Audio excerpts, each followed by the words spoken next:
নমস্কার, অমৃতার পরিবারে আপনাদের সবাইকে স্বাগত। আশা করি সবাই ভালো আছেন, আমিও খুব ভালো আছি। আজকে সানডে মানে রোববার, আজকে আমাদের ক্লাব থেকে সবাই আমরা পিকনিকে যাচ্ছি।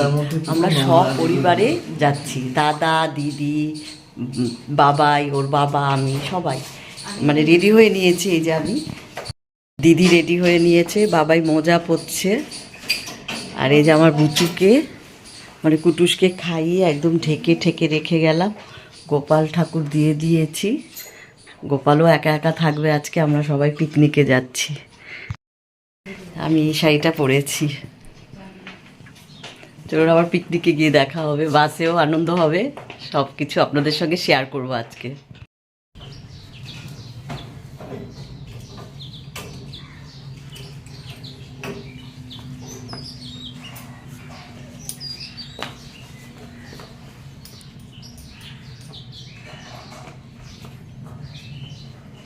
বাস দাঁড়িয়েছে কত দূরে, গিয়ে তালা দিয়ে বাবা। পিকনিক করতে যাচ্ছি, এতটাই এক্সাইটেড ছিলাম, অনেক কিছু বলেছি, ইন্ট্রো দিলাম, সবই করলাম, কিন্তু আপনাদের বলাই হয়নি আমরা কোথায় যাচ্ছি। আমরা আজকে পাড়ার সবাই যাচ্ছি দেউলটি। দেউলটি হচ্ছে শরৎচন্দ্রের বাসভবন, সেখানে শরৎচন্দ্রের বাড়ি আছে, তো সেখানেই একটা পিকনিক স্পট আছে, আর রূপনারায়ণ নদী আছে, নদীর ধারে আমরা সবাই পিকনিক করব। এসে তো দেখছি পাড়ার প্রায় সবাই যাচ্ছে, এত মজা হচ্ছে, মানে পাড়ার সবাই যাচ্ছে জেনে মানে এত মনে আনন্দ লাগছে, খুব ভালো লাগছে। আরও বেশি ভালো লাগছে কি বলেন তো, আমরা যেহেতু সপরিবারে যাচ্ছি, কেউ বাড়িতে নেই, কাউকে রেখে গেলে না বাড়িতে মনে হচ্ছে যেন কি করছে, কে যেন কি, আমি আনন্দ করছি ওরা আনন্দ করছে না, এই ভেবে আমরা সবাই এখন বাসে উঠে গেছি। বাস এখন ছেড়ে দেবে।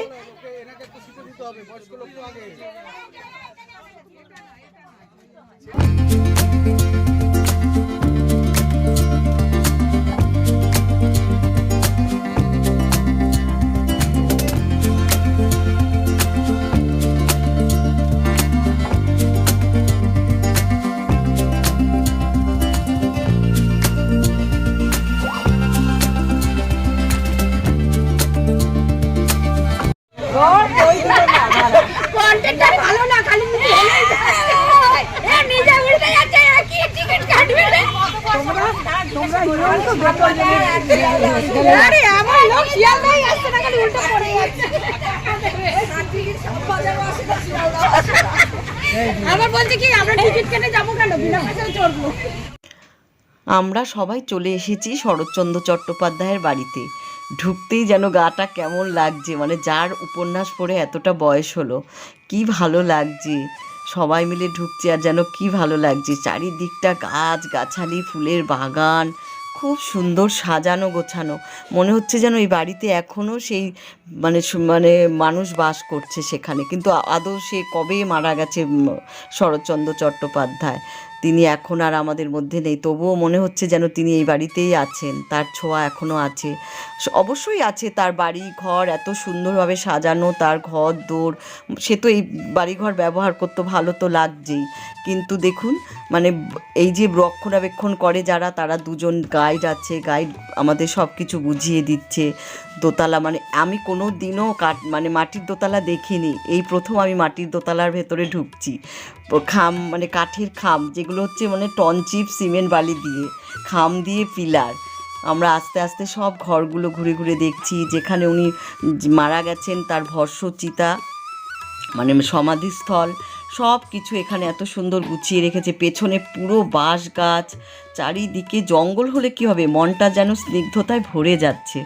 আস্তে আস্তে করে আমি এক এক করে সব ঘরে দেখছি, এই ঘরগুলোতে সব কিছু সাজানো গোছানো পরিপাটি করে, মানে বিছানা টিছানা সব। কোনো ঘরে উনি মানে এখানে নাকি উনি ডাক্তারিও করতেন, পেশেন্ট দেখতেন বিনে পয়সায়। এত মানে কি বলবো, উনি যে বলছে না, মানে আমার ভাবতেও ভালো লাগছে যে উনি বিনে পয়সায় এখানে হোমিওপ্যাথিক ওষুধ নাকি দেখতেন, গরিবদের বিনে পয়সায় দেখতেন। এই ঘরটার মধ্যে উনি বসতেন, বিশ্রাম করতেন। হ্যাঁ, খুব ভালো লাগছে। চলুন যাব, আস্তে আস্তে করে দোতলায় যাব। একটা পুরনো একটা ঘড়ি আছে, এটা নাকি 500 বছরের ঘড়ি। এই ঘড়িটা নাকি মানে এত ভালো চলে টাইম টু টাইম। এই যে এই আসবাবপত্রগুলি উনি ব্যবহার করতেন, এখানে গানের হারমোনিয়াম, এই যে এই আলমারিটা হচ্ছে ওষুধপত্র থাকতো, বিছানা পাটি কোলবালিশ মানে পরিপাটি করে সাজানো, মনে হচ্ছে উনি কালকে ঘুমিয়েছে, আজকে ভোরবেলা উঠে বিছানাটা সুন্দর করে গুছিয়ে রেখেছে।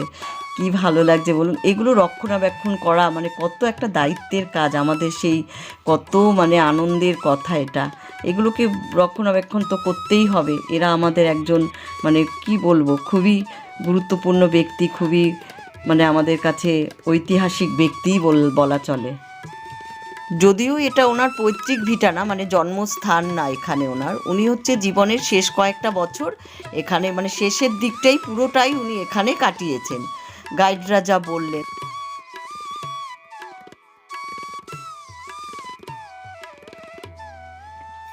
বাড়িটা ঘুরতে ঘুরতে আমি চলে এসেছি একদম বাড়ির পেছন দিকে। সবাই বলছে যে এটা নাকি ধানের গোলা, এই ঘরটার মধ্যে নাকি ধান মজুত করে রাখতো। যদিও এখন এই ঘরে ধান থাকে না, ঘরটা তালা দেওয়া কাঠের, তাও এটাও মনে হয় টিনের চারিদিকে আর কাঠের ফ্রেম দিয়ে বাঁধানো বাড়িটা, মানে দালান বলাই চলে না, দালান নেই বললেই চলে। আর পেছন দিকটা পুরো বাঁশ ঝাড়, বাঁশ গাছে ভর্তি, বাঁশ গাছের বাঁশের দিয়েই সব এখানে কাজকর্ম। এই জন্যই হচ্ছে বলে না গ্রামের বাড়ি বেশি পোক্ত শহরের বাড়ির চাইতে, পুরো বাড়িটাই কাঠের মানে তৈরি।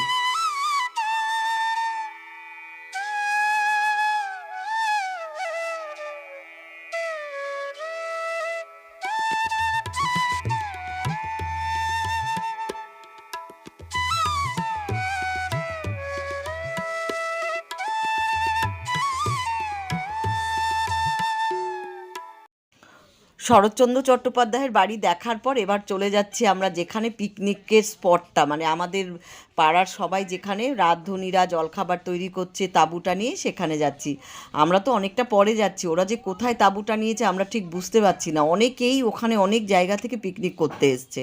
এবার আমরা আমাদের লোকজন দেখতে পাচ্ছি দূর থেকে, এই কেউ বলছে ওখান থেকে উজ্জ্বল তাকে দেখলাম, কেউ বলছে এখানে ওকে দেখলাম, এই ভেবে বেশ সোজা হেঁটে যাচ্ছি সবাই, যে কজন আর কি আমরা ছিলাম আর কি। পরে কেউ কেউ চলেও গেছে পিকনিক স্পটে।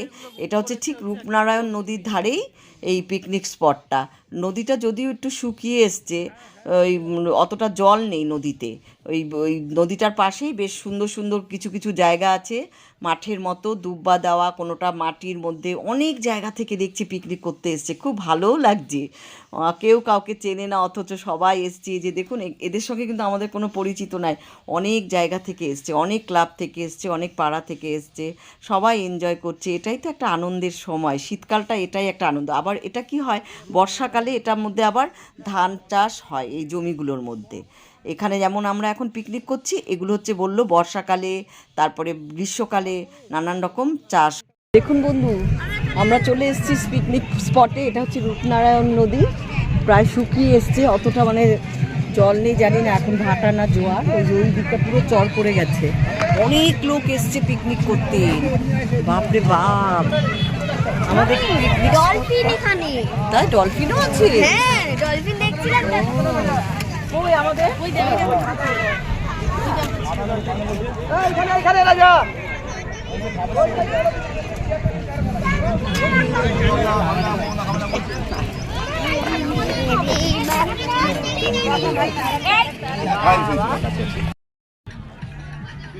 বাবা জানি কই বাবাই জানি।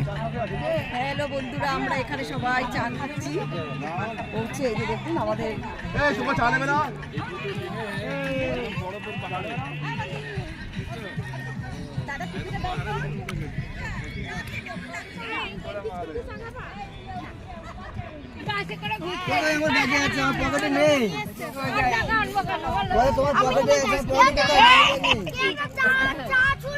কেমন লাগছে সবার? কে চুরিতে ফেলি করতে এসে? ভালো, এই যে এই বাবু মামা করছে ভিডিও। ঠিক আছে ঠিক আছে। ওই দেখ রাজা তুলতে আছে। এই মেয়ে ধরে পুরো বড় বড় করে আছে। এখানে দেখুন বন্ধুরা, আমাদের জলখাবার রেডি হয়ে গেছে। জলখাবারে ছিল হচ্ছে গরম গরম লুচি, আলুর দম আর বোঁদে। সত্যি কথা বলতে কি, আমাদের রাঁধুনিরা এতটাই এক্সপার্ট, আমাদের গাড়িটা একটু আসতে সত্যিই দেরি হয়ে গেছিলো, কিন্তু খুব তাড়াতাড়ি, যেহেতু ছোট ছোট বাচ্চা আছে, বয়স্করা ছিল, তাই ওরা এতটা তাড়াতাড়ি করে গরম গরম লুচি আর আলুর দম বোঁদে সাপ্লাই দিল, মানে কি বলবো, ওদের ধন্যবাদ জানানো উচিত। আর আমাদের সবার খিদেও পেয়ে গেছিলো, তখন বাজে 11টার মতো। তো আমাদের খুব আনন্দ করে সেই লুচি, আলুর দম, বোঁদে খেলাম সবাই মিলে। খেয়ে তারপরে ভাবছি একটু ঘুরতে যাব, সবাই মিলে একটু বাইরে, মানে সব সবজি বাগান টাগান সব দেখতে যাব। লুচি আর বোঁদে টিফিনে খেয়ে তারপরে একটু ঘুরে দেখবো সব জায়গা।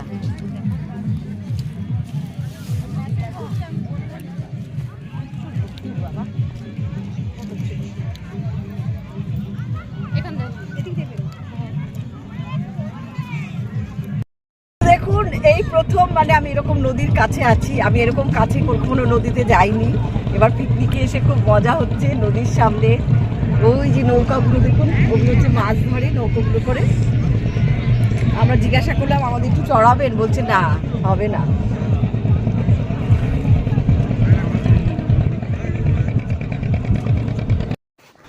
আমরা সবাই জল খাবার খেয়ে একদম পরিপাটি করে রেডি হয়ে বেরিয়েছি সবজি বাগান দেখতে। মানে আমাদের পাড়ার সব বউরা, আমার যা মানে আমার দিদি, সবাই মিলে। এখানে দেখুন, এখানে নানান রকমের সবজি আছে, শসা বাগান আছে, টমেটো গাছ আছে, বটবটি গাছ আছে, তারপরে কি বললো যে বিনস গাছ, অনেক কিছু, তারপরে ব্রোকলি, বাঁধাকপি, ফুলকপি, সব যেদিকে তাকাচ্ছি চারিদিকে মানে বাগান, সবজি বাগান। মনে হচ্ছে ব্যাগ ভরে সবজি নিয়ে আসি। এবার আমরা দাম করছি, কিন্তু আমরা যেখানে বাজারে 15 টাকা করে ফুলকপি খাই, ওরা চাইছে 20 টাকা। এবার সত্যি কথা বলতে যে বোঝা হয়ে যাবে এখান থেকে নিয়ে গেলে, বেশি দাম দিয়েও নেবো, আবার ভারী, তাই বলছি এখান থেকে কেন নিতে যাব। তবে এটা একদম বাগান থেকে তুলে টাটকা পাবো, এটাই হচ্ছে আমার একটা ফেসিলিটি। বাবা দরকার নেই, কেউ বলছে নিতে হবে না, কেউ বলছে নিচ্ছি, অনেকেই নিয়েছে, ব্যাগ ভরে অনেকে সবজি নিয়েছে। তো আমার দিদি বলল যে, আমি বললাম কি করবে, বললো না, নেব না। আমরা তো ব্রোকলি খাই, ওখানেও ব্রোকলি বাগান আছে, ব্রোকলি দেখলাম, কিন্তু দামে পোষাচ্ছে না। আর সত্যি কথা বলতে কি, বাসে জায়গাও হবে না যদি একটা বড় লাগেজ নিয়ে যাই এই সবজি নিয়ে।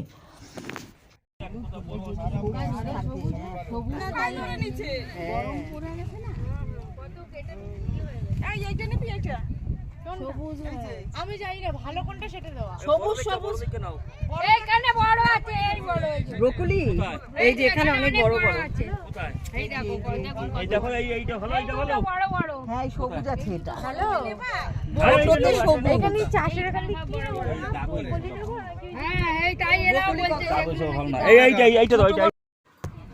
অনেকক্ষণ সবজি বাগান দেখেছি রোদের মধ্যে, মানে আনন্দে আনন্দে বুঝতে পারিনি, কিন্তু যেই নাকি বাড়ি মানে রিটার্ন করছে আবার এত গরম লাগছে, রোদের তাপটা এত। এবার এসে তো মাঠের একটা জায়গায় ছাওয়া পেয়ে আমি একটা চাদর নিয়ে গেছিলাম, বিছানা করে একদম চাদর পেতে সবাই মিলে আমরা বিশ্রাম করতে বসেছি। খুব পরিশ্রান্ত হয়েছে, কিন্তু যখন বাগানটাতে ছিলাম এতটা বুঝতে পারিনি। একবার কপি দেখি, একবার বাঁধাকপি দেখি, একবার ওই ব্রোকলি দেখি, এই দেখতে দেখতে এবার যেই দেখতে দেখতে হয়রান হয়ে গেছি, মানে পরিশ্রান্ত হয়ে গেছি। এবার রিটার্ন করার সময় আবার বুঝতে পারছি রোদের তাপটা। একটা ছাওয়া দেখে চাদর পেতে সবাই আমরা এখানে বিশ্রাম করছি। এই যে এখানে হচ্ছে দুপুরের খাবারের আয়োজন হচ্ছে, রাঁধুনিরা সব কেউ কাটছে, কেউ সবজি ধুচ্ছে, এখানে চাল ভিজিয়ে রেখেছে, এখানে কড়াইশুঁটি ধুচ্ছে, সব কিছু এখানে রাঁধুনিরা রান্নার আয়োজন করছে। এখানে আলু ভাজা হচ্ছে, আলু ভাজা বলতে মানে মাংসের আলু ভাজা হচ্ছে। আমরা এখন দুপুরবেলা খেতে বসে গেছি। আমরা যেহেতু প্রথম ব্যাচে বসতে পারিনি, এটা হচ্ছে দ্বিতীয় ব্যাচ, আমি আর বাবাই দ্বিতীয় ব্যাচে বসলাম। আজকে দুপুরের মেনুতে হচ্ছে ভেজ ডাল, ঝুরঝুরে আলু ভাজা, বাঁধাকপি, চিকেন কষা, চাটনি, পাঁপড়, রসগোল্লা। তো আমার হচ্ছে সবচেয়ে বেশি ভালো লাগে হচ্ছে অনুষ্ঠান বাড়িতে ঝুরঝুরে আলু ভাজা আর ভেজ ডালটা, আমি ওটা দিয়েই যেন সব ভাত খেয়ে নিই। আমার হচ্ছে প্রথম হচ্ছে যেটা আমার মুখে ভালো লাগবে সেটা দিয়ে আমি ভাত খাই বেশি করে।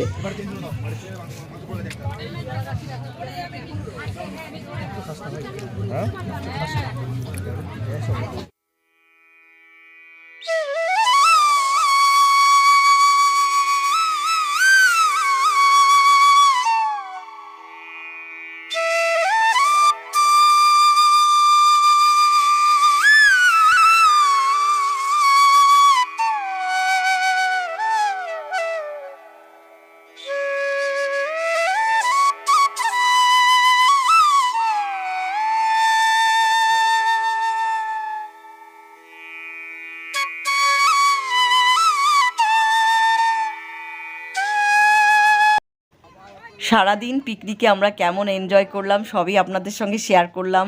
এবার বিকেল হয়ে গেছে, সূর্য অস্ত চলে গেছে। এখানে দেখুন আমাদের গরম গরম চিকেন পকোড়া হচ্ছে বিকেলে টিফিনের জন্য। আর এখানে যারা আমাদের পিকনিকে নিয়ে এসছে, দাদারা ভাইরা সবাই আমাদের পাড়ার, তারা সব দায়িত্ব নিয়ে এসছে। সেই চেয়ার টেবিল যা যা এখানে ভাড়া করেছে সব গুছিয়ে গাছিয়ে নিচ্ছে। আর আমরাও যে যার বাড়ি চলে যাচ্ছি ওই চিকেন পকোড়া খেতে খেতে। যদি আপনাদের আমার ভিডিও ভালো লাগে বা আমার ব্লগ ভালো লাগে তবে প্লিজ লাইক কমেন্ট শেয়ার করবেন আর অমৃতার পরিবারের পাশে থাকবেন। দেখা হবে আরেকটা কোনো ব্লগে। তো এই পর্যন্ত সবাই ভালো থাকবেন, সুস্থ থাকবেন।